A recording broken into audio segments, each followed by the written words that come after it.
Hey guys, Captain Dylan Hubbard here at Hubbard's Marina, and it's Sunday night, y'all, and it's time for our live stream show. Thanks for tuning in and watching and joining us tonight here on our Hubbard's Marina live stream show, Off the Hook with Captain Hubbard, as you will, our new name of the live stream show.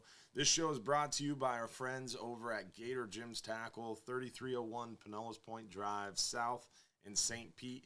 If you haven't checked out Gator Gyms yet, make sure you do. They are a great group of folks.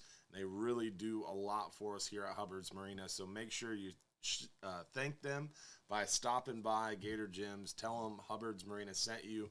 Check out their huge amount of inventory, the crazy deals that they have in their shop. Super helpful over there, great people, and a killer location. So make sure you check them out on your next visit to the area. If you're local, you're definitely missing out if you haven't made it over to Gator Jim's Tackle. Always a good time over there and great people to help you out. They do a lot for our area, and they do a lot for us here at Hubbard's Marina. So shout out to our friends at Gator Gyms. Also, shout out to you guys for sending stars. Lots of support coming through tonight. Really appreciate everybody, especially our supporters in our supporters group or the subscribers that you see in the comments. You can become a supporter today. Right at the top of our Facebook page, there's a Become a Supporter button. That allows you private access to our supporters group. We do a supporters after show after the live stream show. It's a great time. If you're missing out, you are definitely, or if you're not a subscriber or a supporter, you're definitely missing out. So check it out. Larry White, appreciate those stars. Daniel Lucero, 2. Rich Bertram. Tim Harris with 830 stars. Appreciate you, buddy. Craig Robinson. Nick Nieves with 1,200 stars. Thank you so much. Jim Evans and Rich Blasak as well. And David Pruitt with 500 stars. Terry Feather. Lance Hall. Adam Franklin with 500 stars. Appreciate you guys so much. Thank you very, very much. Lance Hall as well. Thank you guys and gals for all your support of our live stream show, making this possible. Don't forget to comment where you're watching from, too. That enters you for a chance to win some of the free trips we're going to be giving away later in the show. We're going to be giving away a 5-hour half day for 2 guests, a 10-hour all day for 2 guests, and a 39-hour trip for 1 lucky winner.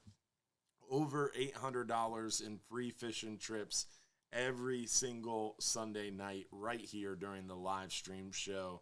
8:30 p.m. every Sunday on our Hubbard's Marina Facebook, YouTube, Instagram, Trovo, Twitch, all that good stuff. Also on Facebook on the Real Animals Facebook page too. But remember, you have to comment 1 time on the Hubbard's Marina Facebook stream in order to be eligible to win those free trips. So make sure you comment, tell us where you're watching from, give the video a like for us, make sure you subscribe on YouTube, follow us on Trovo and Twitch, make sure you like our page on Facebook, and follow us on Instagram as well, and TikTok, and all that other good stuff, Snapchat. So make sure you check us out at Hubbard's Marina again. And if you want to win those free trips, you got to comment 1 time on the Hubbard's Marina Facebook stream and then watch the show live, because if you're picked as a lucky winner, you got to text us your full home address to that phone number right there in order to be eligible to win.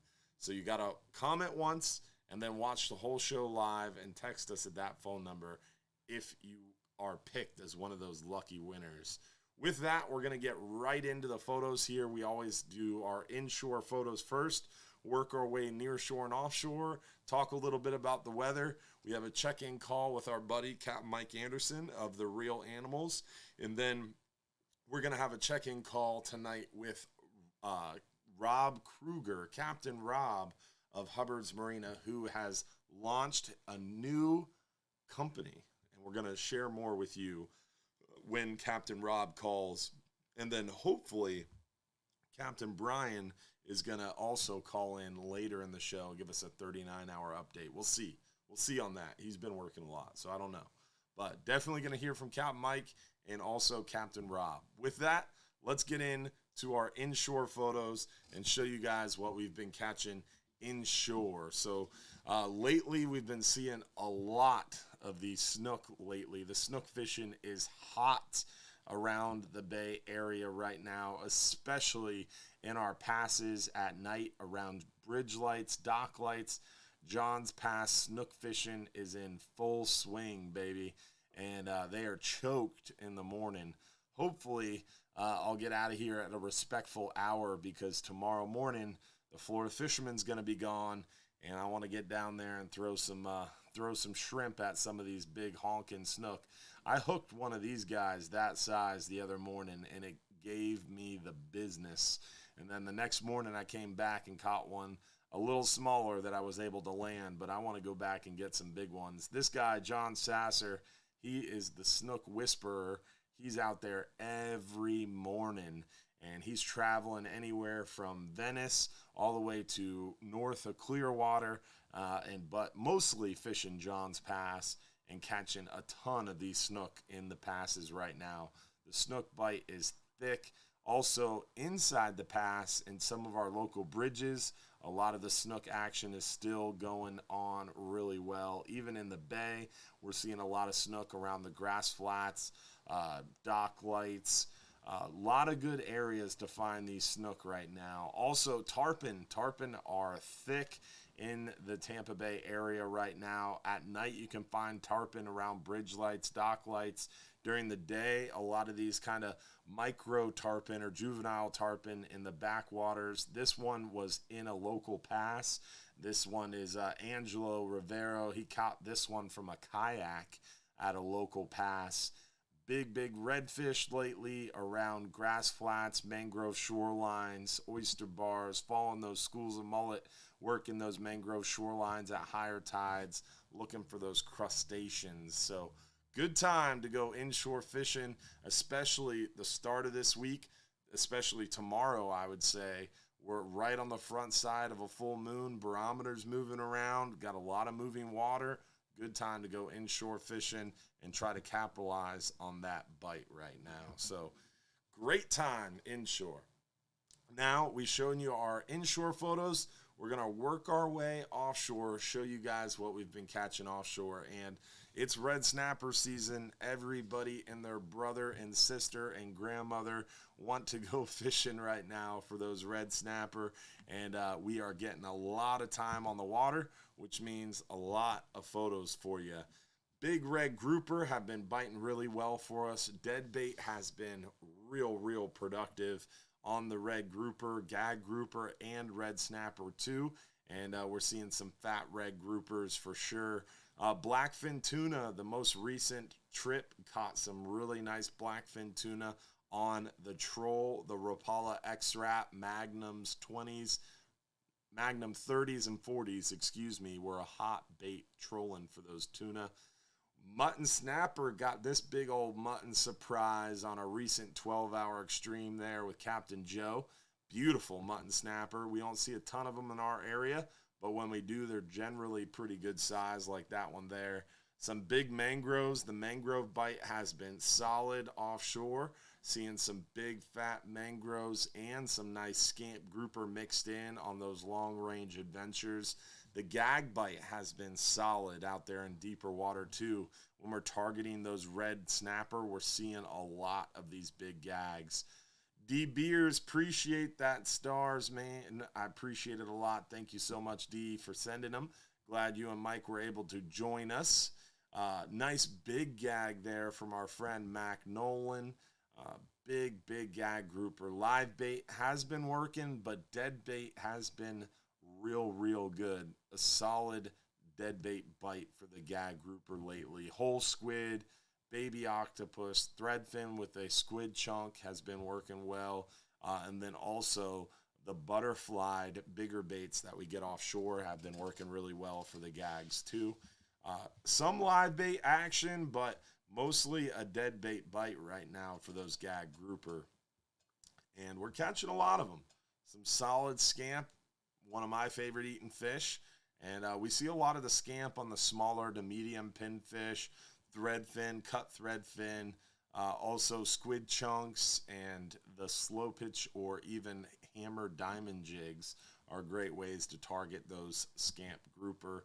Solid gag grouper bite. As you can see, we've really done well on the gags on our 39-hour, 44-hour, 12-hour extreme. But lately we've been breaking off a lot of gags too. Got to be using that 80-pound test minimal, but really a 100-pound test is best. We're catching some as heavy as a 125-pound test. So big tackle, big hooks, big bait. That's the trick to these gag grouper. And be ready for war. That is the trick. Be ready to crank like your heart depends on it, your life depends on it, and get those fish up off the bottom. Tim Dykes, appreciate those 400 stars. Thank you so much, buddy. And we've caught a few red snapper too. Red snapper. Yeah, they bite anything. They really are kind of a dumb fish. That's it. All right, moving on. Let's move back into some real fishing. I'm just kidding. Red snapper's all right. Red snapper season's open, but like I said, I jokingly say in our area, it's the most overrated fish that swims because there's so many other good eating fish that we have to catch. And they're open all year, but people get so caught up in the red snapper chaos that they're all about, well, I'm only going to fish during red snapper season. There's so many other times of the year where the boat's less full, there's less people around, and you still get to catch a lot of really good eating fish. So that's why I think red snapper's overrated. But we've obviously caught a lot of good fish. Pretty much every trip has been catching a boat limit. And if you don't catch a limit, it's because you're either trying to high grade, which is never a good idea, or you're just not keeping fish on purpose to hold a spot for a bigger fish. That's what's called high grading. And we try to target those red snapper and then move on. And because they are literally a dumb fish. They will eat anything you put in front of them, any bait, any tackle. Do not ask me in the questions what bait to use for red snapper because I won't answer it, because any bait will work for a red snapper. If they're there, they're going to eat. That's all they do is eat, eat, eat. So we target them for a little bit, give everybody a chance to catch their limit, and then we move away and start trying to target better, more quality fish like mangrove snapper, yellowtail snapper, gag grouper, scamp grouper, red grouper, and all the other great fish that we catch the rest of the year when the boats aren't slam-packed full because everybody wants to target those red snapper. Christina Hall, appreciate those 500 stars. Thank you so much, Christina. With that, let's see who won our first free trip giveaway of the night. We're going to give away our 5-hour half day for 2 guests. That is a $150 value. Let's see who the lucky winner is of our first free trip of the night. Oh, they updated this. Cool. Jay, congratulations from Champa Bay. Go Bolts. I forgot about that. Go Bolts. They are in the Stanley Cup Finals, in the race once again for the Cup. Pretty awesome that the Bolts pulled that one off. So also congratulations, Jay. You got 5 minutes or less to text us at this phone number right here to claim your free trip. Remember, if you're picked as one of those lucky winners, you got 5 minutes or less to text us at this phone number your full home address. That proves you're watching live, and that allows you to claim the free trip. You got 5 minutes or less from the time you're chosen. So make sure y'all are paying attention and make sure you're watching the show live. That makes it fair for everybody. Okay, guys? All right, moving on. Capt Mike Anderson's going to call us here in just a second. But before we get into that, I guess while we're waiting, we'll get into some weather. If you go over to our Hubbard's Marina website page, right on the Hubbard's Marina main homepage, you can go over to info and scroll to weather links, or under fishing trips, you can find the weather links page. And once you're on the weather links page, I always like starting inshore with the 5 and 10 hour forecast area. And you can see here, gorgeous weather this week. This is kind of new since this morning. Didn't really see that wind when I looked this morning, but as far as from now until Saturday, looks gorgeous. And then it looks like we get a little bit of weather there over the weekend, the 19th. But a lot of this weather on the 19th and through that weekend is dependent on what I believe to be, it's going to be that tropical system that may or may not affect our area. Wind finder pulls from the GFS model a lot of times, especially on advanced forecasts. So they're pulling this information out of that GFS model, which hasn't been too accurate this year. So hopefully this information will change or will be updated and the models will fall in line there. But long story short, weather looks gorgeous this week. We've got a really nice long weather window Monday, Tuesday, Wednesday, Thursday, Friday, and through the day Saturday. And then we potentially might get some adverse weather conditions later in the weekend and into the following week. The week of the 20th is definitely a little up in the air, but it's so far away, guys. You got to remember that's 7 days or more out, and you can't trust those weather forecasts this early in the day. It just, so much can change. But Capt Mike, what's up, buddy? How are you? I'm good, my brother. How are you this fine Sunday evening? Just another day in paradise, brother. Yes, sir. Chipping away at it, right? That's what we do. Yes. Chop and chip. Yeah. So, how was fishing? How was fishing this week? You know what? Fishing was good. I'm looking forward to this week's action. I think, especially like you were just talking about, with finally some good weather. Friday was a little temperamental. We've had a lot of wind this spring, and it's made it a little tough because you just can't, for guides, you can't always get where you want to get. Well, you can, I guess, but it just depends on the beating you want to take getting there. So it'll be nice this week with those winds being down to just be able to do what we want to do. There's some good mackerel bites around. There's, lots of great snook action. The tarpon bite should be phenomenal, especially Monday, Tuesday, maybe even into Wednesday and Thursday on that late outgoing tide. That bite's been real good, and it should continue, especially with easier conditions to get where you want to get. That should make things even better. I know the crabs were flushing real good tonight, I heard, so that should set up for a pretty good bite. Yeah. Quick question on that. You said that the tarpon bite will be better on the backside of the full moon. Is that just because that's when the tides line up? No, the tarpon bite, well, I'm a big believer. I like the outgoing tides around the moons, the hill tides. Mm-hmm. And so, Monday and Tuesday, we don't have the full moon isn't until Tuesday. Yeah. So you have Monday and Tuesday ahead of the moon, and even on Wednesday late could still be good. It'll start to peter out some or get a little tougher because your outgoing tide will be so late. The end of that bite won't be until in the dark. So that'll be a little more challenging for some guys. A lot of guys like to bridge fish the dark.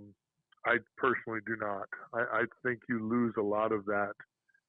The beauty of tarpon fishing is in the jumps, the power of the jumps, for me anyway. And fishing in the dark, to me, it just loses something on the tarpon side. So, but like I said, Monday, Tuesday, again, the crabs were flowing tonight with all this rain we've had. I got to believe the crab flush is going to be spectacular.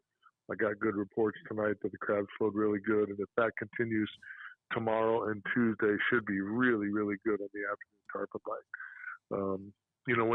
When we talk about that outgoing tide tarpon bite, remember that's probably not going to be your first couple hours of that outgoing tide. You got to let that tide get rocking a little bit, let those crabs start to flush, let those fish stage up on that tide, and then usually your last 2 or 3 hours of that tide can be pretty spectacular. It's if you can get to the right place where they're staged up and grubbing. Nice. So that's kind of the key right there. And I always go by an old adage, the old time guide taught me, new moon incoming, full moon outgoing. It's just kind of, it doesn't mean don't bite on opposite tides, but history shows us that, on the new moon, the bite's better on the incoming. On the full moon, the bite's always better on the outgoing. Okay. That's interesting. You're writing that down, aren't you? I am. Mental notes, for sure. That's yeah, a buddy. cool one. Someone asked in the comments, are mackerel still around? I've heard, at least in our fishery, when we're cruising out, mackerel are pretty bleak off the beaches. But I've heard they're deeper in Tampa Bay around those range markers and stuff. Are you still seeing them on the flats, on those deeper flats, or is it just like markers, piers, bridges? I haven't been, and the reason I haven't been is because of the wind. Most of my mackerel spots are pretty out in the open. Mm-hmm. Tomorrow I've got a mom and a son, one of the Real Animals Junior Pro staffers actually, and I'm hoping to be able to get that to one of my favorite mackerel spots.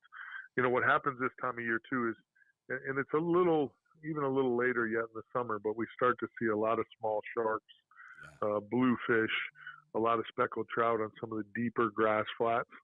And I'm talking like 7-8 foot of water. Mm-hmm. A lot of, I'm losing the word, speckled trout and what's our other trout? Silver trout. Thank you. Silver trout, yes. We see a lot of silver trout in those areas as well. So, they're great action spots. Yeah. If you're looking, if you're taking the kids fishing, don't go sit on big snook. Try to find places where the rod's bent, where you got some toothy critters, some bluefish, some mackerel, some small sharks. Kids like big teeth. So, hopefully we'll do some of that and get to some of that really good snook bite that's been going on. That's kind of my plan for the week if all goes well. Nice. Yeah. What about if you were tied to the shoreline? What would be your plan this week? Well, and again, it depends. It probably depends really on what you want to do. One of the coolest things that happens in the summer here, in my opinion, is that beach bite turns really, really hot. I've had some phenomenal evenings, especially around the moons, on the beaches. The bait will get on the beach, which it brings in a lot of those game fish, big snook, whiting. I've had phenomenal big trout bites on the beach in the summertime. We caught an 19-inch trout on a half day today in 35 foot of water. That doesn't surprise. Well, I guess it should surprise me a little, but I've done it before. I filmed a show years ago down in Chokoloskee, down there by the Glades. Yeah. And we were on a absolutely ridiculous monster speckled trout bite in 18 foot of water. Wow. on a little wreck that the guide we were fishing with had, and I thought, really, bro? That's crazy. This is this is got insane. A trout we probably caught 30 trout, and I mean big trout on this. When he said we were going to do it, I was like, are we filming with the right guy? Like, did we screw this up? Did we get in the wrong guy's boat here or something? I mean, this doesn't even make any sense. But after we went and did what he said we were going to do, catch big trout, then he's like, I got another piece over here who's going to be holding a bunch of permit. Then we went and caught permits. So yeah, it was amazing. But yeah, it's a little strange, but I've actually done some of that before. So I think through time here, I've got onto a really good snook bite on some of the big markers in the bay in the summertime while I'm snapper fishing. Wow. So I just think, through time and through the pressure, there's a lot of bait on those markers. It makes a lot of sense. Yeah. Those fish don't get run over out there. Hey, it's all good. They got cooler water down deep. It's kind of like what we were talking about Bunce's Pass, fish in the middle of the pass for them big snook. For sure. Yeah. Yep. Very similar, except that was supposed to be in confidence. You're not supposed to give that away till I figure it out. I couldn't remember as I said it. I was like, did we talk about that on air? Or was that we didn't. No, we didn't, Mike Mahoney, but thank you. I appreciate it. Just give it to all your burnt it. Listeners. My bad. That's my boy. No, it's all good. It's all good. Hopefully, maybe somebody's got it figured out and they'd be willing to share it with me. Yeah. Trying to put all this work. If you got that figured out, make sure you let us know because I just messed up. It's all good, buddy. So snook on the beach would be your game plan this week. Yeah, I would think, and actually, I call it snook on the beach just because, obviously that's your that's your big trophy fish on the beach. But there's a lot of fish on the beach. The pompano, Yeah. Permit. You could luck into some permit on the beaches this time of year, especially out around Egmont.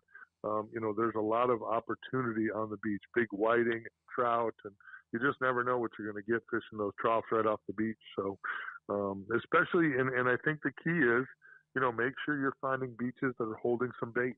Yeah. They're going to be wherever the bait is. If you can find the bait, good moving water, then you're going to be pretty successful. In early morning before people are out there, or later afternoon when the people have gone away. If there's a bunch of swimmers, it's hard. Yeah, especially if you're going to fish. I'm thinking St. Pete Beach jumps into my mind. Want to, if you're going to fish St. Pete Beach, you need to do it early before everybody gets out there. Yeah. So, if you're going to, walk Fort DeSoto, there's areas where you don't have as much pressure on the beach itself. Mm-hmm. And a lot of those areas will hold fish. Yeah, that's a good point. Fort DeSoto Park is huge. A lot of beach line, and not a lot of people out there in those kind of hard to find, hard to reach places. Good point. Yep. All right. Any parting wisdom?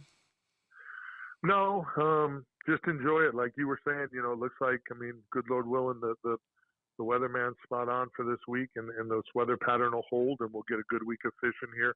Hopefully we'll get a good weekend of fishing coming into Father's Day weekend next weekend, so the dads can get out on Saturday, maybe do some fishing and catch some fish. So, just pray for good weather, and if we get it, get out there and enjoy it. The bite's really, really good still. June is one of my favorite months to fish, and almost anything can happen this time of year. So get out there and enjoy it. And you have a deviled crab event coming up June 21st, right? June 21st, we'll be at Bartow Ford for the Bartow Ford Real Animals Fishing Conversation, and the great Bobby Lane, Bass Pro Bobby Lane, out there in Polk County, is going to join me, and we're going to do it up. Our good friend Dana from Silver Ring Cafe doing Cubans and deviled crab and some stuffed potatoes, and we got goodies to give away from Bull Bay Rods and Angle Coolers, and it's going to be a big time event out there. It's on US 98 out there in Bartow. You can't miss it. It's just an absolute monstrosity of a dealership. Super good people, and it'll be a good time. Although you won't be there, but we're going to try and make it a good time even without you there, big dog. Yeah. I'm supposed to be down in Naples at a fishing Gulf Council fishing meeting, but I've had some stuff come up at the business, and I might not be able to make it down there to Naples for that. So if I don't go to Naples and I'm around, I'll definitely be out there just for the deviled crab specifically. But I'm also kind of ate up after this last Saturday morning Real Animals radio show, which we do every Saturday from 6 a.m. to 8 a.m. And we also stream it live to our Facebook and the Real Animals Facebook page. So make sure you catch it. We talked a lot about bass fishing, and now I've really had the itch to go retention pond hopping for a bass. So I kind of want to talk to Bobby Lane myself. Yeah, he's one of the best in the country at catching those ditch pickles. So it ought to be an interesting one for sure. Whenever you can, fish all the different bodies of water that Bobby Lane fishes, and put up the wins and make the money that he's making, it's really, really impressive. Every different body of water has got its own characteristics, and be able to just change gears week to week and find fish in different estuaries and catch them on different things, fish in different ways is so impressive to me. I did it on the Redfish Tournament Trail to a much smaller extent, obviously, and it's really hard to do. So how those guys do it week to week, just changing gears like that is really remarkable. So it's really special stuff. I met a guy today who was going on our 39-hour trip. He's a bass fishing guide in North Okeechobee, and wow. I guess they opened up a new lake in the headwaters there. I forget the name of it, but it's like catch and release only on this lake, and he said it's just outstanding, and he pretty much guaranteed an 8 to 10 pound bass if I go out and visit with him and go fishing. So I was like, I might have to make that happen. And yeah, right. You may not be making that trip by yourself. You might be taking me with you. If you can guarantee me an 8 to 10 pound bass, I'm there. That sounds like a lot of fun. Plus, I've always wanted to fish North Okeechobee. That'd be really cool. I've never fished Okeechobee at all, so that to me would be a really unique trip. That's a really, really special lake. So and I got some friends with property in North Okeechobee, and they have a swamp buggy, and a 50 cal BMG that has my name What? on it. Yes. Yeah. So it'd be Like I said, you're not going alone. I'm going with you. it'd You be a need bass supervision. fishing gun trip. It'd be awesome. You need supervision, my friend. I volunteer. All right, brother. Well, I appreciate you calling tonight, and I will see you soon. Hey, I appreciate the time, my friend, as always, and all your great listeners out there. Tight lines. Have a great week, and catch them up. See you, brother. Thanks. Always a pleasure talking with our friend Capt Mike from the Real Animals Radio Show. Hopefully, you guys have watched one of our Saturday morning shows. That is Mike's radio show. He's been on there for like almost 14 years. He's been doing that show Saturday morning from 6 a.m. to 8 a.m. every Saturday morning on News Radio 970 WFLA. And now we stream that show to our Facebook page and also the Real Animals Facebook page too. And it's a little interesting on the commercial breaks. The radio, we have to be like, FCC compliant and all that. But on the breaks, it gets a little colorful. It's 6 a.m. and the filters aren't installed. I don't think Captain Mike has a filter, to be honest. So if you haven't checked out that stream, you are definitely missing out. All right, so with that, let's get into some questions before we have our next call in.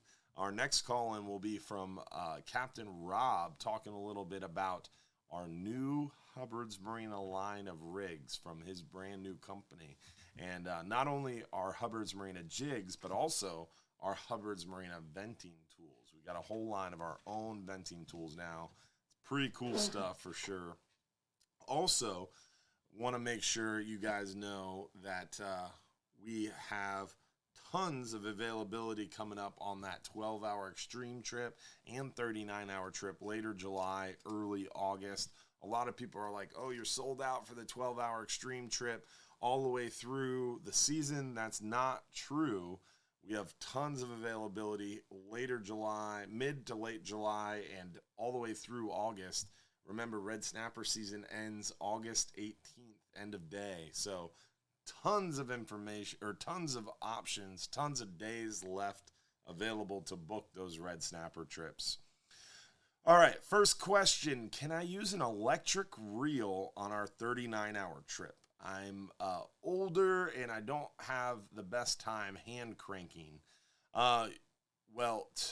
We are not fishing very deep. We're only fishing about 120 to about 220 foot, maybe 250 foot in later red snapper season. We are definitely not recommending electric reels. They are not the best option. You lose a lot of sensitivity, and it definitely makes it a little bit trickier. They're heavier. They're harder to control. So electric reels are not the best. We don't recommend them. If you have to use them, you can, but if you can avoid it, I would recommend it just so you have more control, better feel for the bite. You're going to miss less fish. You're going to catch more fish. Electric reels really become necessary when you're fishing 400 foot plus. Inside of 300, really no need for an electric reel, and it kind of almost is a detriment in my opinion. But if you need to use it, you can. You just have to have your own power supply, and you have to be mobile, and it has to be watertight. So a smaller battery is best, something that's watertight and something that's mobile. So that way it's not going to impede on anybody else's fishing.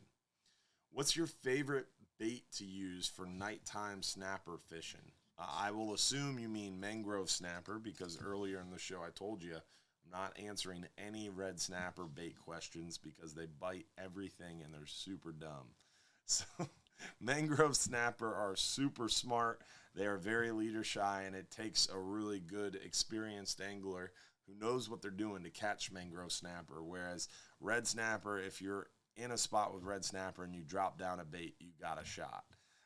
Mangrove snapper, I like using a cut thread fin plug. I cut the head off the thread fin, cut the tail off the thread fin, and I'll even cut from the head towards the tail, typically from the kind of the base of the neck towards like the anal fin, and trim out that belly cavity. So now I have a cut head, cut tail, and the belly cavity's opened up, and then I'll put that thread fin plug on a double snell rig, 2 hooks, both the how to trim that bait and how to hook that bait and how to tie a double snell rig. All that is videoed and posted to our fishing tips and tricks page on our website. If you go to hubbardsmarina.com, click fishing trips, click fishing video links, click fishing tips and tricks, you can see the video on how to tie a double snell, how to cut that thread fin plug, and then how to rig that thread fin plug is all right there on the fishing tips and tricks page. So I don't want to go too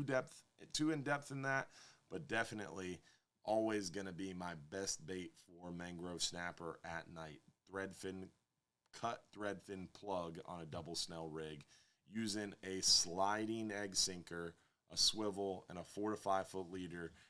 I would typically use, like this time of year, 50-pound main line, 40, 50-pound main line, and then a 50, 60-pound leader. That way, if I hook a gag grouper, I have a shot to land it. Definitely going to be the best option. And going to make sure you want to be able to land those gag grouper if you happen to hook them, because you don't want to get broke off and have them shutting down the bite for everybody else. Craig Robinson, appreciate those stars, buddy. Thank you so much for the support. Let's see. Next question. Do you always use a double snell rig? I always use a double snell rig when I'm deadbait fishing. If I'm going to be deadbait fishing, you can guarantee that I'm going to have a double snell rig on there, because a double snell rig ensures that I have 2 hooks in that piece of deadbait, so it's going to increase my chances exponentially when a fish bites to have a hook in that fish's mouth, or at least near that fish's mouth. So a double snell rig is a great option when fishing deadbait. When fishing live bait, no. I would typically go with a single hook rig. Calvin Brisker, appreciate those 100 stars from over there in Texas. Also, red snapper fishing, super dumb fish, and they also bite the bait and just swallow it whole. So even dead bait fishing for red snapper, you really only need a single hook. So single hook rig if I'm fishing live bait or I'm fishing a dead bait on a red snapper spot. Double snell if I'm fishing for the smarter, harder to catch, better eating mangrove snapper. Is inshore fishing a better bite at night on these flats and passes than the daytime? Because I've been in the daytime, but it's hard getting the tarpon or snook to bite. It's definitely a little trickier during the daytime to get those tarpon to bite. They can be a little leader shy. They're super smart, and especially in shallower water areas, those tarpon can be a little bit finicky, especially because in our area they get so much pressure. So you got to kind of lighten up your tackle. Whereas at night you can go a little heavier and you still get the option to hook up to one of those fish.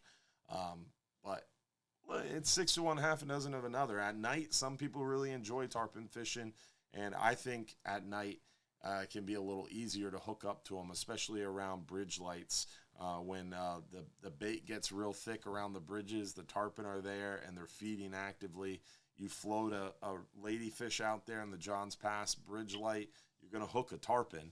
But landing that tarpon successfully is a whole different story, especially if you're shore-based and especially if you're fishing around structure like that. But you can definitely really easily get hooked up, whereas the daytime, trickier to get them hooked up, but you have a better chance of catching them when you're fishing on a flat or fishing along the beach because you don't have the area to get hung up or broke off. But with that, we've got Captain Rob on the line here, buddy. What's going on, Captain Rob? How are you? Hey, Cap. How's it going? Another day in paradise, my man. So tell everybody a little bit about your company. I mean, I've told everybody we have some new Hubbard's Marina branded jigs and Hubbard's Marina branded venting tools, but I haven't leaked any more information than that. So tell us a little bit about what we got going on with y'all. Well, fair enough. Well, we're called Rogies Rigs. We got our name because we smushed me and my wife's name together. So so it became Rogies. Looks kind of weird. Should maybe be Raji's or something like that, but we're calling it Rogies. And Rogues I don't know, rigs. I've been making baits for a long time and just kind of started seriously doing it more recently. And then kind of saw a couple opportunities open up, kind of learn how to charter fish and doing some trips with you guys. And then, just kind of experiment a little bit. And apparently we made some sales. And so here we Yeah. are. Yeah, those venting tools have sold really well. We carry a lot of different venting tools over time, but the ones that you're making over there at Rogie, did I say that right? Yes, sir. Rogies rigs have that retractable feature, which is pretty cool, and they're bent a little easier to use, a little bit more ambidextrous, if you will, and they've definitely been a huge hit. People are loving them, and they're Hubbard's Marina branded, which I love, and it's cool. And the Yes, banana sir. jigs, what about those things? Those are pretty cool. Well, the banana jig thing it really kind of came up as a fluke. I figured, we could kind of play on some words a little bit since everybody was asking, what's the deal with the bananas and if they're good luck and all that jazz. So out comes the banana jig, and kind of a novelty thing, but they do catch some fish. And in fact, shout out to Charlie. He checked them out the other day, and his first drop he caught a mango. So Yeah. that was pretty cool. Yeah, But they're kind of styled after a lot of the ball jigs that we've seen on the market, like the naked ball jigs, the Captain Chappie's jigs. It's basically a lead with a little chain and a hook and a teaser, and it's an improved teaser, an improved hook. It really seems to be a really well built lure. Plus, the banana shape is almost like a play on the slow pitch side of things. Instead of just having a ball, a chain, a little teaser, and a hook, now you've got this curved little piece of lead, which might flutter a little bit. So in my opinion, I think it's a really improved kind of hogfish jig too. yeah, I'm hoping it kind of starts picking up some hogfish. But that's the cool part about it is it's such a newer bait. The fun is just to take it out there and see what we're going to catch on it. Yeah. Had about 5 or so species so far. Kind of the usual suspects. Kind of neat to see that the mangoes are biting on them. Yeah. But you're right. As far as the jigging purpose of it goes, definitely a lot like some of the stuff we've seen out there. But it does act a little bit differently. You can even kind of reel it back to you, and it'll swim a little bit for some pelagics. And kind of the goal there is well, you got the same bait on the end of your line. You can throw it at a school of fish or drop it deep and see what you get. So kind of a cool little deal there. Yeah, it is a very cool jig, and we look forward to hopefully bringing in more sizes. We've got 2-ounce banana jigs right now. We're working on the 1-ounce banana jigs as well. And yes, sir. We're showing here your Instagram page where you've got, I guess we got to log in. Well, Josh will figure that out as and then we'll show it. But pretty cool. Definitely the packaging and all that good stuff, and we'll be making sure that we feature these more, and we look forward to seeing the venting tools come back too. Well, awesome. I'm actually in the shop right now, working on another batch as we speak. So awesome. So they should be coming around pretty soon. All right, brother. Well, we appreciate it. We'll let you get back to it. Alrighty, Cap. Have a good evening. You too, man. See ya. All right, bye-bye. That's awesome. Hubbard's Marina banana jigs, and they're banana shaped, guys. Don't worry, don't freak out. So this is the banana jig. That's what it looks like right there. It's the Rogies Rigs banana jig. You can see the improved teaser. It's actually melted on there. It's not gonna come off because there's a lot of glue in there, and it's an improved hook, much improved hook. And we're playing with different colors. And right now, the ones we have in the shop are kind of painted like bananas. Yeah, that's it. Those are the ones we carry in the shop right now. But a very much improved teaser, a much improved hook, and that shape to that lead is definitely going to have a little bit more of a flutter to it than just a normal ball, which we've been using for a lot of our lures. So I'm excited when those hogfish really start coming up again. I feel like this is going to be a huge hit because it has a lot of the tenets of the same lure that we've been having a lot of success with, but it's improved because it has more of a flutter, it's got a better teaser, and it's got a better hook, and it's got a stronger chain too. And It's a Rogge's rig, Hubbard's Marina custom bait. So I'm excited, and we're looking forward to cooler weather when those hogfish start chewing to try it out. Plus, Rogge's Rigs also has our new venting tool, so you got to check that out as well. But with that, it is time. It's overtime to give away one of our free trips of the night. Oh, we'll share that before. We'll share that. You're right, Josh. Here is some of the venting tools. This was an earlier iteration, and Captain Rob made one of these for me. These are the hand-painted models. We're not currently selling these because they're a little bit higher price point, but Captain Rob can make customized versions of the venting tools. The ones we're selling currently are just all black plastic, but he can paint a little fish on there. He can design whatever you want. So you can order a custom venting tool, but these are kind of the ones. This is the look of the ones we're currently selling. This is the mold of the plastic. So it's just a black mold around a very high gauge needle. And yeah, this is it. These are the venting tools we're currently carrying, but he can paint them and customize them to make them look however you want as well. But with that, it is overtime. Let's give away another free trip. Let's give away a 10-hour all-day trip for 2 guests. 10-hour all-day trip for 2 guests. That is a $238 value. Let's see who the lucky winner is.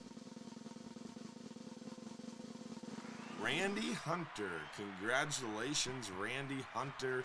Scheduled for a 39-hour coming up. Now you got a 10-hour all-day trip after red snapper season to take 2. Congratulations, Randy. If you claim your free trip within 5 minutes by texting us your full home address to that phone number right here, guys. Remember, you got 5 minutes or less to claim that free trip, so make sure you do it fast. All right, with that, let's get into some more questions. I know, I just moved here to Southwest Florida a little over a month ago from Southern California. Congratulations on escaping California. Josh also escaped California too. I'm scheduled on your 39-hour and late July.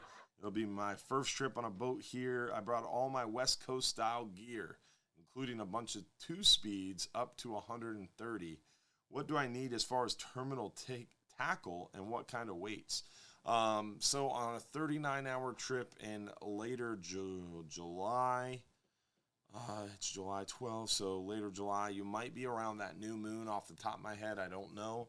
If you're close to a new moon or full moon, you want to have a little bit bigger leads, but the idea generally on our 39 and 12-hour extreme and 44-hour is you want a good number of 6 and 8 ounce leads. We primarily fish 6 and 8 ounces when currents are normal and we're not fighting a strong tide. 6 and 8 ounce. Then if we are fighting a little stronger tide, 10 and 12 ounce become more common. If you need more than a 12 ounce lead, generally we're going to move and get away from that current. So 6 and 8 ounce, a lot of those, a few 10 and 12s, and you're good as far as weight is concerned. Typically we're fishing 40, 60, 80, 100, 125 pound leaders. Generally like the smaller than a 50 wide, like a Saltiga LD50, Talica 16, Accurate 500. I don't know what it would equate to in those no, you guys fish Accurates in SoCal, so 500, 500N is kind of what we're fishing with. We have another gentleman that fishes with us, Mac Nolan. I believe he's in our supporters club. Yeah, he is. And he came from SoCal and those West Coast trips, and he kind of adapted a lot of his gear. So he might be someone good if you see him in the comments to kind of chat with him too and kind of adapt that West Coast style over here. Your 130s would be great to troll with. They'd be great amberjack reels and maybe a big gag grouper bait reel. But that's a huge reel for us. Don't see too many 130s coming out.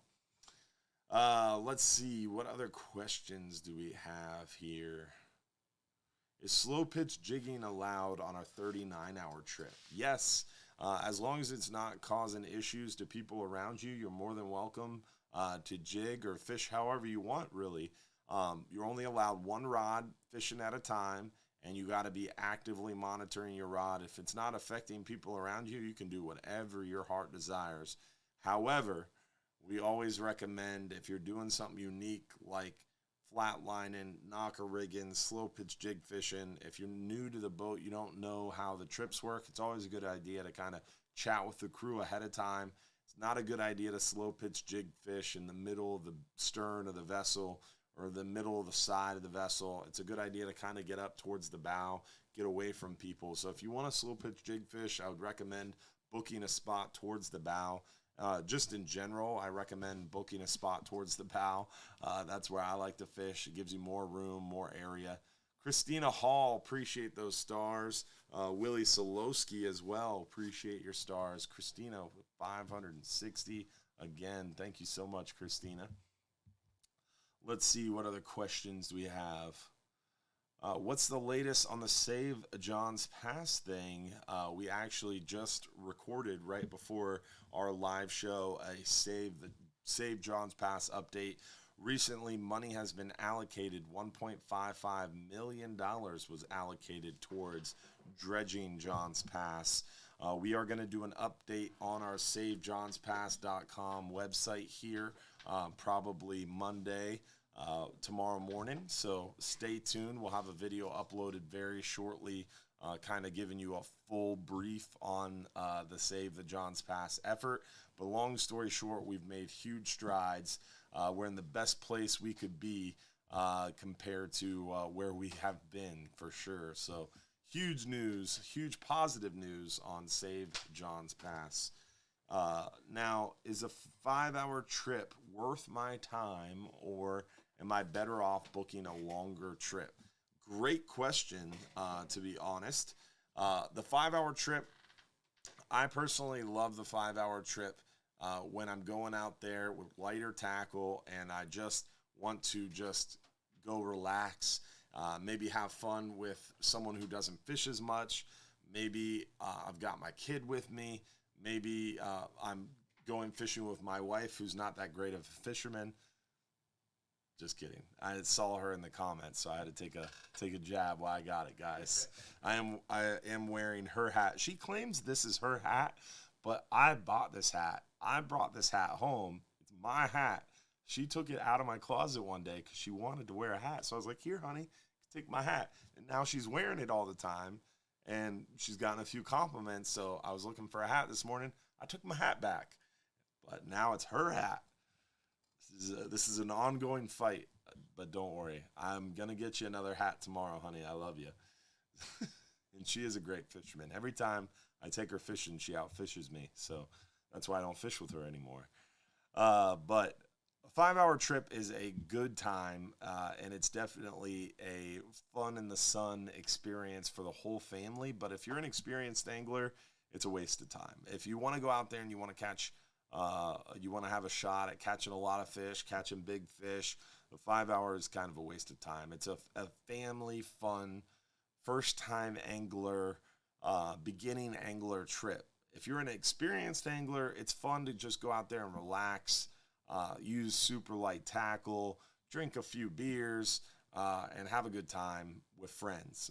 But it's not an experienced angler's trip. Our 10-hour all-day is still not really an experienced angler's trip. A 10-hour all-day fishes twice as far for twice as long, but it's really not deep water fishing. It's really not super offshore fishing.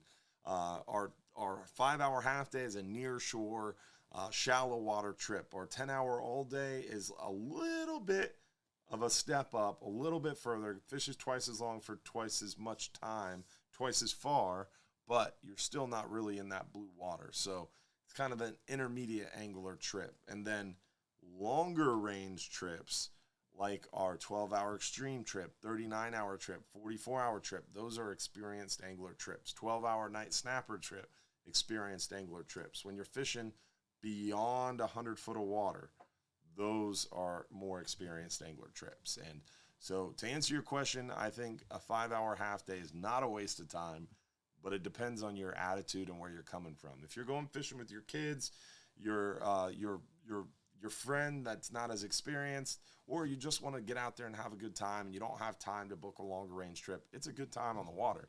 But there's more people out there. It's more of an inexperienced angler, first time angler trip. So there's going to be people around you who don't know what they're doing. So you got to pay attention. And a lot of people are like, oh, there's a lot of tangles on a 5-hour trip.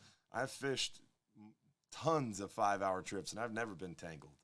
You just got to make sure you're watching the people around you and be conscious of other lines and make sure you feel your line. You should be able to know when you've hit the bottom, feel your bait on the bottom. You should be able to lift up and feel if you have bait or not, especially on a 5-hour trip in shallow water. And even in 250 foot, you should be able to feel when someone else's line is touching yours. And if you feel that, you crank like crazy and get your line away from theirs. And if you can't, then your hook catches their line and you reel up and your hook is just looped on their line. All you have to do is unhook it. If you're an experienced angler, you should not get tangled. So people who are like, oh, there's a lot of tangles, you need to work on practice and make sure you feel the bait, or you're not fishing with the right tackle. A good rod should allow you to feel everything that I just talked about. Feel the bottom, hold the bottom, make sure that you know if you have bait on your hook or not. I can tell if my thread fin plug has been cut in half. I can feel if there's a bite out of it. I can feel if it's off my hook. That's the way you should be. Even in 200 foot of water, I can feel that because I'm fishing with the right tackle, a nice rod and reel with good sensitivity and a high quality reel. If you're an experienced angler, you should be investing in your tackle. Your rod should be your biggest investment. Your reel should also be pretty nice with enough drag power to keep up with what you're doing. And then you should be able to have the feel for the bait, the bottom, and if someone else's line is touching yours. Once you get that down pat, you're in there like swimwear. It's time to move on to something unique like slow pitch jig fishing or some of these other techniques and learn something new once you've mastered it. Let's see, what other questions do we have here? Nick Nieves, appreciate those 530 stars. Christina Hall, again, hitting us hard tonight. Bossville Roden, appreciate those stars. John Bull, appreciate you as well. Will Solowski, thank you very much, Willie. Thank you guys all and gals for the stars. What size double hook Snell rig? So it depends on the trip. On a 10-hour all day, I'd be fishing maybe a 4-aught double Snell in a smaller thread fin plug for mangrove snapper, 12-hour night snapper, 4-aught hook probably still, smaller thread fin plug. 12-hour extreme, I'd be fishing maybe a 5 or 6-aught, maybe probably 6-aught. 39, 44-hour this time of year, we're fishing a little deeper, probably like 6-aught. And then if I'm around those red snapper, I cut off a hook because I only need a single hook. Anthony Barnes, appreciate those 100 stars. Thank you. What do you catch on the 39-hour trip in September and October? Mostly we're targeting those gag grouper, scamp grouper, red grouper, mangrove snapper, yellowtail snapper, everything we're catching right now. We're catching in August and September, except for red snapper. And you're going to have half as many people on the boat. It's going to be much more room around the vessel. Everybody's going to be happier. So September, October is a great time. My favorite time of year is like that early to mid-May and early to mid-October and even into late October. Prior to the cold fronts, October is gorgeous. That early October, because we might have a little front here and there, but it's calmer weather. The fronts haven't calmed down or haven't gotten crazy, so it's calmer, it's cooler, less humidity, and no one's around. So instead of fishing completely sold out trips in red snapper, you're fishing 25, 27, 30 people on a trip, and tons of room and tons of great fish. Literally every single same fish we're catching right now, except for red snapper. Dave Decatur with 530 stars. Appreciate you, Dave. And Christina Hall again. Thank you so much tonight, Christina. 5-hour is good bait fishing for the 39-hour. Now, that's a great point. So if you're an experienced angler, the 5 hour is a great trip if you're going out in the 39 hour right after. A lot of people do that, and that's a great option as well to get out there on a half-day trip and catch some of those white grunts, some of those porgies that you can get out there and use for bait on our 39-hour trips. Do a great job. Oh, that's awesome. David, appreciate that. The comment about our crew doing a great job venting and descending fish on our last 39-hour trip.